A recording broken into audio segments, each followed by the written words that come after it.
지금 보면 내각이 시간이 좀 있긴 합니다만 시간이 있다는 건 거꾸로 얘기하면 전 정부의 내각과 동거하는 기간이 상당히 길어질 수 있다 이런 얘기도 되거든요. 지금 오늘 당장 그 이재명 대통령이 용산 집무실에 갔더니 사람이 아무도 없더라. 내가 결제를 하려고 해도 사인할 볼펜도 없고 컴퓨터도 없고 프린터도 없더라. 이런 불만을 얘기를 했단 말이죠.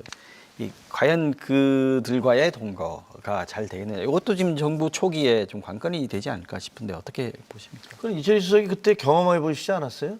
인수위 없는 인수위 때는 조금 있다가 가셨죠? 네. 아, 그렇구나. 많이 있다 갔습니다.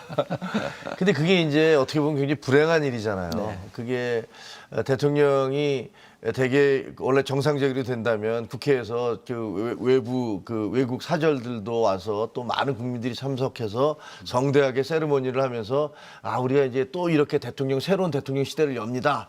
이렇게 알리면서 가는 그런 멋진 일들이 있어야 되는데 사실은 이게 계엄을 통해서 조기 선거가 있다 보니까 그래서 그냥 국회 안에 로텐도홀에서 하는 행사를 하는 이런 상황이었는데 그러다 보니까 사실 모든 게 다 부족하고 문제가 있는 거는 그건 어쩔 수 없는 상황인 것 같아요. 그래서 약간 이제 새로 가신 분의 입장에서는 아까 이제 강유정 대변인도 그런 얘기하는데 야 이게 무슨 연결이 안 돼 있었고 프린트가 안 되더라 뭐 이런 식의 불만도 표시하셨잖아요.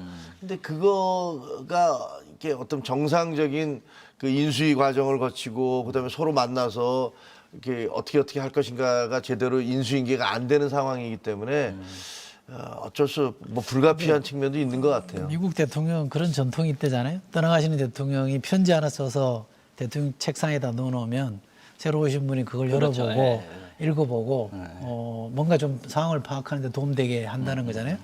그러니까 직접 대통령직을 해본 사람으로서 아주 살아있는 팁을 주는 좋은 전통이잖아요. 네.